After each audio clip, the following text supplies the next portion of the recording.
Morning, Dr. Kathy McCarthy will provide a perspective on her career in nuclear science. She comes to us as the United States ITER Project Director and as ORNL's Associate Laboratory Director for the Fusion and Fission Energy and Science Directorate. She earned her PhD in nuclear engineering from the University of California, Los Angeles, with a major field of fusion engineering and minor fields in nuclear science and engineering and physics.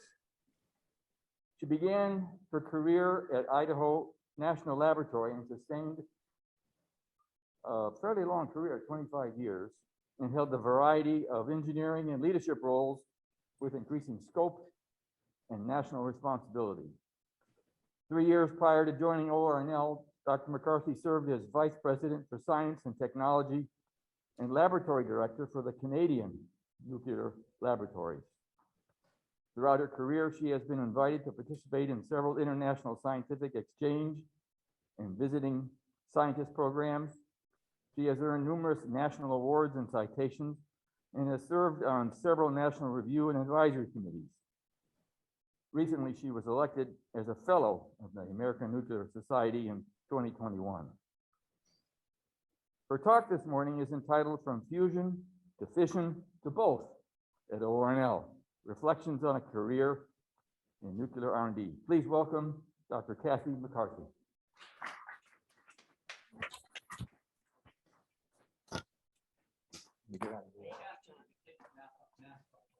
Yes, I figured I would do that, and I'm also going to set my timer because I know there is a time limit. So I appreciate the opportunity to come and talk with you today. And when I got the invitation, I was asked to talk about ITER, the International Fusion Project, and how I ended up being there. So I decided to focus on that second part because I could spend well over an hour just talking about ITER, and I'd be really happy to come back and talk to you about that. What I wanted to, I mean, seriously, I'll be happy to do that. But what I wanted to talk to you today is how I got there. And I'll start out by saying, I'm not that person who did all this planning and had all these goals and then I followed those things. Sometimes I feel like I've been a little bit of a pinball, but I looked for certain things in my career and took advantage of things, and I'm hoping that as I go through this, there'll be some useful things for all of you. So, I see you're driving. Yeah. Great, thank you. All right, first slide. You know, it's always sort of dangerous to put up these super early pictures, but part of why I ended up where I did is because of things that I did when I was younger. First of all, my parents met at UC Berkeley. I learned very early on that the Cal Winter game was the most important football game of the year, and Cal always lost. Music. But my parents, my dad worked at Livermore National Lab. My mom worked there also until they had kids and she was a stay-at-home mom. But my parents had these epic parties. So when I have 2 sisters, no brothers, so 3 girls. When my parents would have these parties when we were young, they would send us to the neighbors. And we would be coming back the next morning around 7 a.m. when the last guests were leaving. Now, once we got old enough, we got to help at the parties. And so we got to put out food, we got to help clean up. It was actually sort of exciting for us. But I learned from a very early age the difference between engineers and physicists, because there were both of them at the party. But that was the environment that I grew up in, an environment where there were a lot of engineers and physicists around. My parents always encouraged me to do whatever it was I was interested in. So what I was interested in is music. And I played clarinet for many years. My mom actually played clarinet early on. This is actually a picture of me in marching band when I was in high school. And clarinets aren't really the big thing in marching band. They're really very quiet. Normally I played saxophone for marching band. But what I really liked was orchestra and symphony. And I was in the Sweet Symphony. We moved to Arizona high school.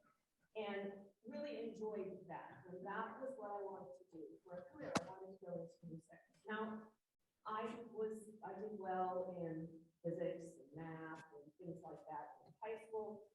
But what I really wanted to do was music. And my parents were fine with that. They never overtly pushed me in one direction. Back on it, I think probably there was some stuff going on in the background that they were smart about. Had they not been, I'd probably be a music major, which is fine. It was a perfectly noble thing to do.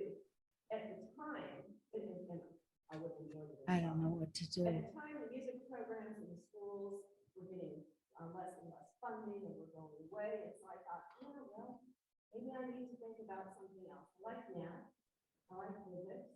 Well, maybe I should be an engineer. My dad was a chemical engineer. So I talked to a few people about it, decided to do that. And my lower right is my high school physics teacher, Malcolm Wells. I actually looked him up about 2 years ago, but he had already passed away. He was a really good physics teacher, really interesting. What he's doing right there was one of our exams where you have to put a silver ball on a ramp and predict how where it would fall. We had to draw the target. Our grade was based on how close we were to that. But I really enjoyed the class, and one of the things that he was interested in was nuclear energy.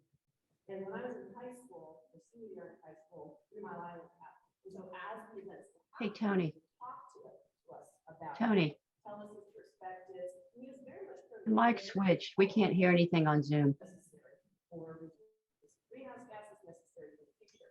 So I thought, okay, nuclear engineering sounds good.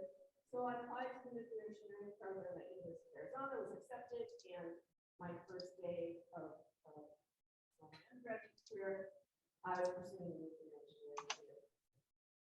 Go to the next slide, please. How disappointing. Thank you. So I am an Arizona Wildcat, the real Wildcat, not the Kentucky Wildcats. I'm not the real Wildcats. But University of Arizona has been very, very good to me. So I went down there, and honestly, it never occurred to me that walking into my classes would be unusual for a woman to be going into engineering. Because remember, I grew up in this environment where we had engineers and physicists around all the time. My parents were very much into whatever it is you want to do. You're capable of that. So I walked into my physics class, and there were not very many women in there at all. And that was kind of shocking to me. So one of the things I decided to do, Oh, that's so during the disappointing. day, I was around men all the time, no offense to men. But Yeah, I the wanted to picture be around beginning women too. of the And so on stand, average, things were pretty normal, but probably pretty people extreme stand. actually in practice. But it turned out to work very well. Where'd that go? One of the things about University of Arizona, they had Norman Hilberry. That's a picture of Dr. Norman Hilberry. Some of you have probably You don't? heard of Dr. Hilberry. He Yeah, I was done with this, and I couldn't hear what you was- Pilot experiment. He was also the deputy director for the Manhattan Project. I'm ready to eat By the something. way, I didn't know about those things. I just knew he was the emeritus professor at Amherst Link. And As from well. very early in my career, he encouraged me to go further than just undergraduate school. He would tell some fascinating stories. He talked about how they used to demonstrate radioactivity, where, and I can't remember what it was, swallowed. Ed Ryder found it, showed this thing was radioactive, swallowed it, so it's still radioactive. He lived, by the way, until he was 96. But really just an amazing man and a great opportunity for me. And he was the one who really kind of took me in and helped me as I was trying to make decisions about my career, which included going to graduate school. It was something like my dad was on graduate school in Berkeley. Dr. Hilberry encouraged me to do the same. University of Arizona was recruiting me to stay there. And Dr. Hilberry pulled me aside and said, yeah, you should go to a different, get a different perspective. That would be better for you in the long run. So, go to the next slide, please. So that is what I did. I ended up going to UCLA. Now, my undergraduate degree was very much focused on fission. I had one class that talked about fusion, but very much focused on fission. So I applied to graduate school, and again, this is where I'm not that great planner. Wasn't sure what I wanted to do. I accepted that UCLA was the offer for the most money. So that was where I ended up going. Started out in thinking I wanted to do my graduate work in fission. But at the time, there wasn't a lot of research going on in fission. I really wasn't interested in probabilistic risk assessment, which is super, super important, which is not for me. And Mohammed Abdu, Professor Abdu over there on the right, I had a fusion class with him, and he pulled me aside and said, hey, you decide which one you do research. And I said, yeah, I'm doing real fusion. He said, why don't you come and work on fusion? So I said, okay. Now, what I actually did for my research was we wouldn't know idea of hydrodynamics. So what fusion reactor, one of the potential coolants is a liquid metal. When you flow conducting fluids across magnetic fields, it produces currents that actually affect the flow. So what you can have, for example, you've got a bend that's coming towards the plasma. We're talking about a donut-shaped magnetic confinement concept that'll actually push the fluid away from that hot wall, so you can get hot spots. So understanding the flow was important. So that's what I did for my research. But I think the most important thing that now I call Mohammed, but it took me a really long time. Like Professor Ogden, it's really hard to get out of those habits. But Mohammed introduced me to the connections that he helped me with. He was very well connected, still is very well connected. I still keep in contact with him. But the people that I met when I was in graduate school were people that were on the rise internationally. And so, for example, I knew very well the person that ended up in charge of the regulatory commission in Japan. Got to know Velikov, who was the director of the Shatov Institute. And it's something that, in retrospect, has benefited me for my entire career. Now, you go to the next slide, please. I graduated and was trying to decide, well, prior to actually finishing my dissertation, for those of you that have gotten a PhD know that it's one of those things that is always 6 months away. There's a lot of time to plan. But I was trying to decide what to do, and one of the opportunities that Mohammed really gave to his students was there were a lot of international researchers that were there. There are international researchers from Europe, from Japan, and from the Soviet Union. Because if you remember, if you do math, this is still when the Soviet Union existed. So there was an opportunity, and I'll get to Germany in a second, but there's an opportunity to go to the Soviet Union under the USSR Young Scientist Program. I said, talked to my husband when I got ready to graduate school, and said, do we want to do this? And he said, well, yeah, I think it sounds like an invention. Let's do it. This is before we had children. And we're going through the process, doing all the paperwork. It looked like it was going to come through. So Mohammed said, well, there's an opportunity to be a scientist at the Translation Center in Karlsruhe. Now we're named Karlsruhe Institute of Technology. So those of you who know any German took out nuclear from their name. Of course, Germany is shutting down their nuclear plant. But at the time, there was a lot of work going on there, both in fusion and fission. Germany was still involved in fusion. So we said, okay, we can do that. Let's go to be a scientist for 6 months. Just as we were getting ready to go, the Soviet Union opportunity came through. So we ended up doing both. But I started out in West Germany, because this was before the unification.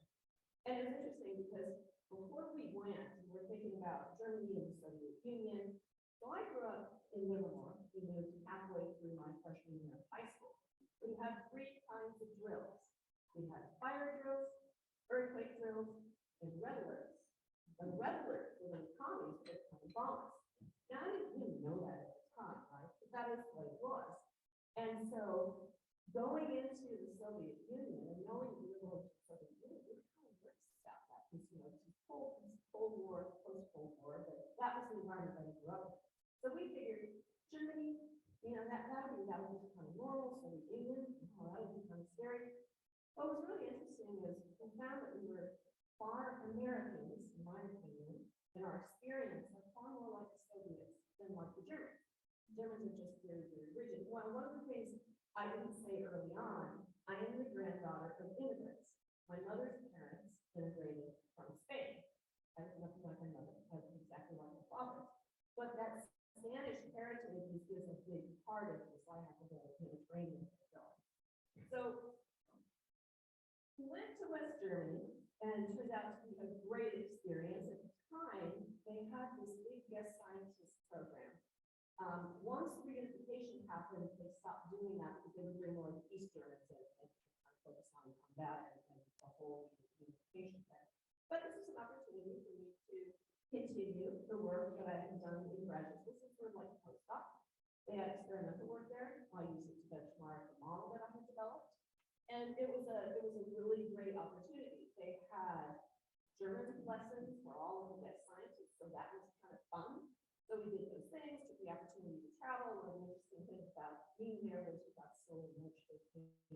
Families are very serious about their vacation.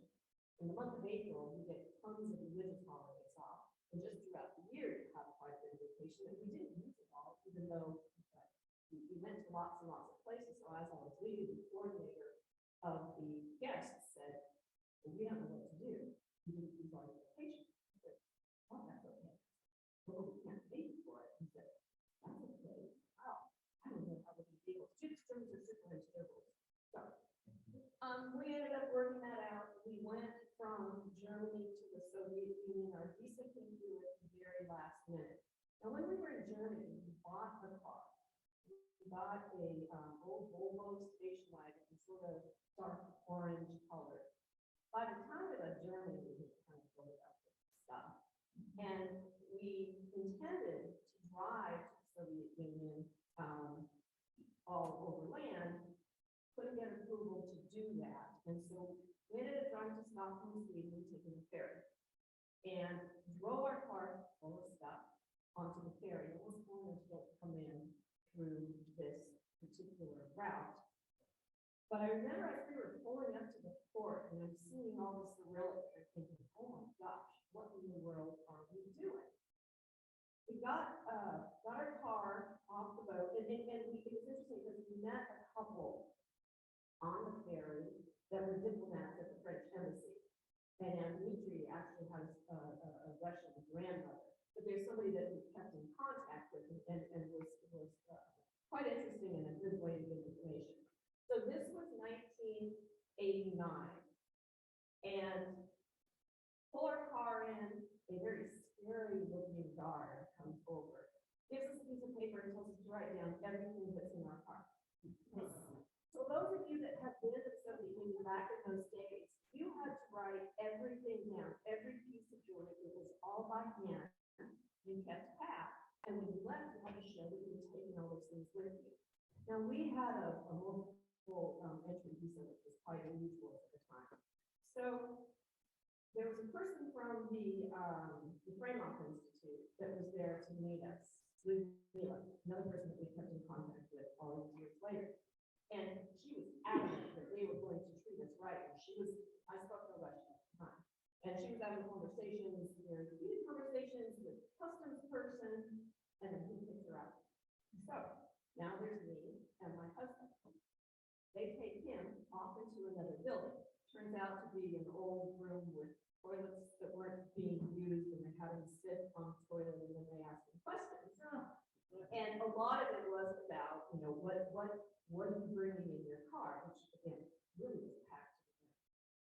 After a few hours, we finally got out of there and ended up followed Ludmila to our place that had been set up for us because under this USSR scientist program, the host country was required to pay the housing, and so they provided the housing. Housing we rented was actually used for nuclear class where they had participants from places like Iran, Iraq, Syria, places like that. So as you can imagine, everybody said was listened to, because when we got there the first night, took a shower, and the towels were in polyester, so they weren't more better as a squeegee than really absorbing anything. So we're having this conversation about these towels, and the next morning from down, we have 100% cotton towels. So just little things to think about. Oh, you can go to the next slide, please. Okay.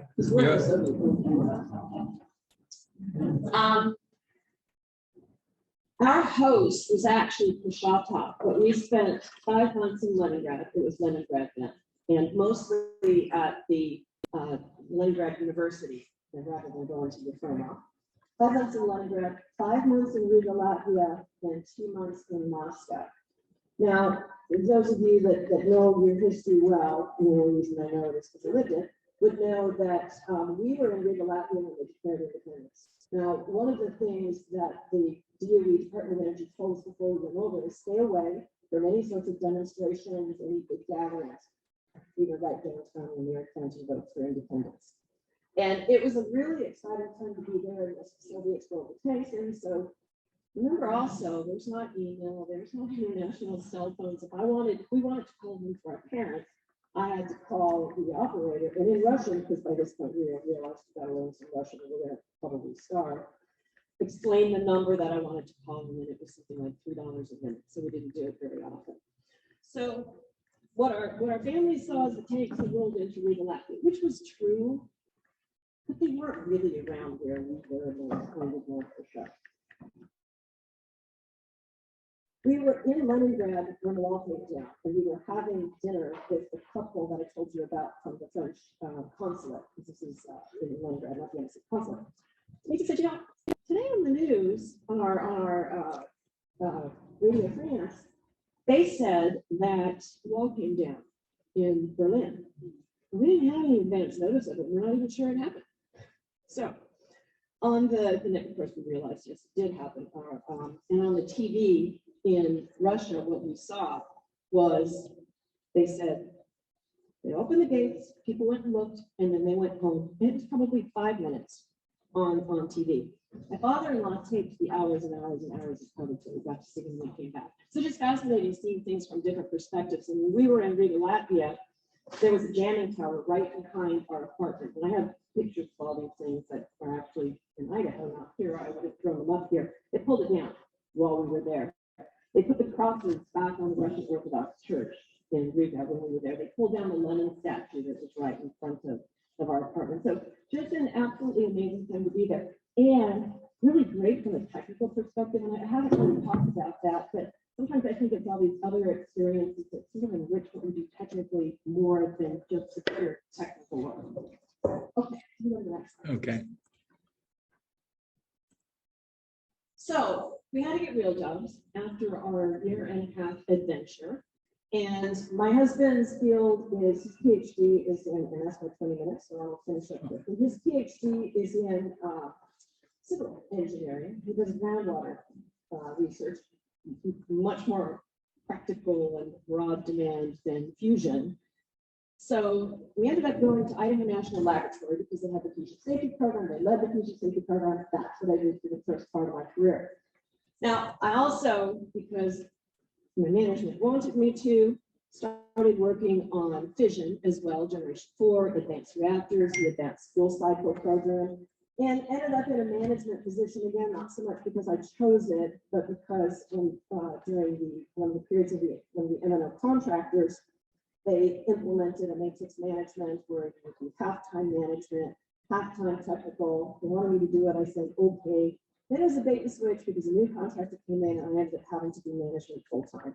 I've always been able to keep my foot in the technical side though. I'm very lucky about that. So 25 years at Idaho National Laboratory.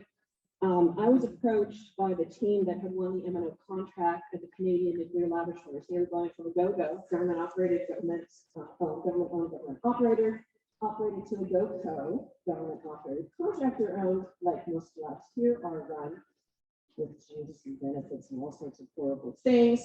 The team that won approached me and said, we need a new lab director. Are you interested? I said no. And they came back and said, well, we really would like you to do this. Will you at least talk to us? So yeah, I'll talk to you, but I'm not going to do it. So they talked to me and I said no.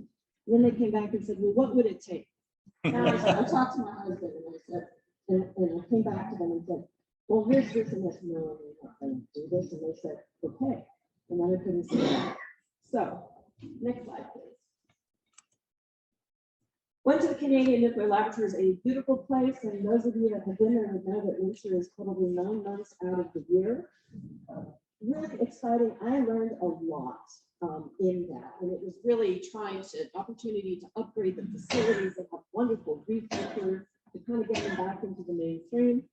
My commitment was 3 years. They were talking to me about staying, and then Thomas Zachariah called me, and he said, are you interested in coming to Oak Ridge? Oh, I don't know. I'm in this point where I'm trying to figure out what to do. Well, would you be interested in being an ALD? No, I've already done that. And he said, well, let's keep in touch. Okay. So he calls me back a few months later. You can go to the next slide, please. He called me back and said, how about you as your project director? This I had to think about. So one thing I didn't mention is that in my early days in Idaho, one of the things that I worked on was ITER. And early on, when we did a lot of the work that ended up being the safety basis for the ITER project. So I had a lot of interest in ITER and kind of gotten out of it. You know, this was an opportunity to actually build something. In my career, I've done a lot of things. When I was younger, I was great at Legos. I still have my Lego set. I built amazing things, but I never built something like this. So I said yes.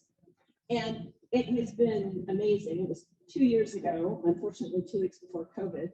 So I know I have kind of a skewed version of things. One of the things I was working to do with the project was bring it closer to the lab broadly, because there's a lot of opportunities. I thought that was important, especially for a lot of our early mid-career people to see that look at all this other stuff going on, benefit from those synergies. So then Thomas came to me and said, well, what do you think about putting everything together and you can lead it?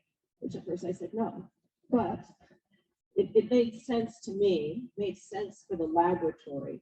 And so I'm now the Associate Lab Director for Fusion and Fission and the US Project Director, and really looking for those synergies, because although a lot of my fusion colleagues won't admit this, there's a lot of synergy between fusion and fission, and I think that we're doing quite a bit because of the synergies between the two and having people work together.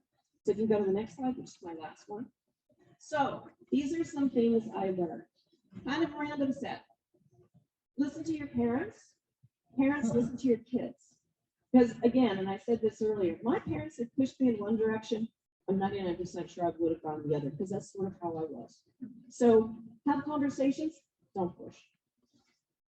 Reach out to someone you admire if they don't reach out to you first. You know, the Norman Hilberry, he reached out to me, but it is really important that look for opportunities. Next one is say yes to adventure. So Italy was an adventure. Germany was an adventure. Going to Canada was an adventure. And I learned so much from all of those things. By the way, there's not a day that goes by that I don't appreciate being in the United States. It's this, you know, lottery by being able to be here. It's not perfect, but it's better than anywhere I've been.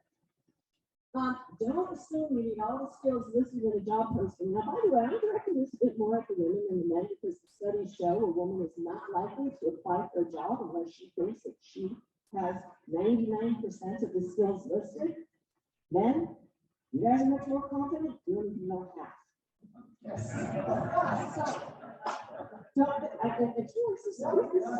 But really, apply for those jobs. And one of the things that we're trying to do on our job postings, because we recognize there's certain things that we do that bias the applicant pool, only put the things that truly are requirements as requirements. But don't worry about applying for something you don't know everything.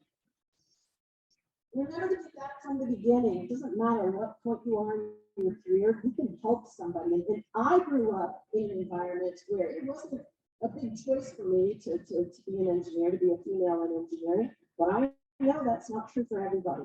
For a lot of people, it's much harder. So I really do try to make a point to reach out, participate in, for example, women's activities and those sorts of things. And finally, be a professional with everyone. Be kind too. They could be your boss one day and you might be theirs. And either way, if you haven't been professional to people, it'll come back to bite you. So just some musings, some thoughts, and I really appreciate your time today.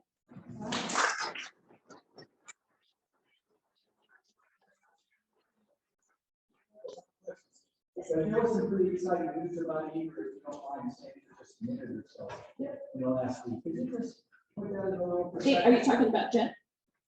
Actually, the results on Jet. Yeah. So, Jet European Taurus, it's in the UK. They recently did deuterium tritium runs. So in the fusion world, if you want to move towards net energy, even that plasma energy, you need to use a fuel like deuterium tritium, even though you can have all different kinds of plasmas. So what Jet did is something that they did earlier, but with different parameters. And so they did experiments where they were able to sustain a reaction for on the order of 5 seconds. Not minutes, but seconds. And in the fusion world, that's actually a really big deal. What they did differently from their early experiments to these experiments is they changed out the first wall. So they have a beryllium tungsten first wall for you technical people that want to hear about that. Very similar to ITER. And so what the Jet results show is that the physics on ITER, it gives us confidence that they will work. So a really, really big deal. Yeah. Not that I Any understand other that word. questions? Sure. Any other questions? Okay. I'm going to mention something and I want to say it after. Thank you. This is great. And then really neat perspective. Your time is probably not easily grabbed, but we're having a presentation on March 23rd with one of the sort of big district people in Rotary. And Rotary has an initiative called Empowering Girls. I get a sense that that might be something you're interested in. I mean, even if you can't come here, we can send you the video that when he makes that presentation, but it's March 23rd. Many of you know Rana Poon, you remember? He gave us a presentation a couple of years ago, I think, when he was district governor. That's great, that's great. But just something to put in your, you know, and if you can, you can't, will. You know, somebody who's probably can do a video. You know, when he can walk. Okay.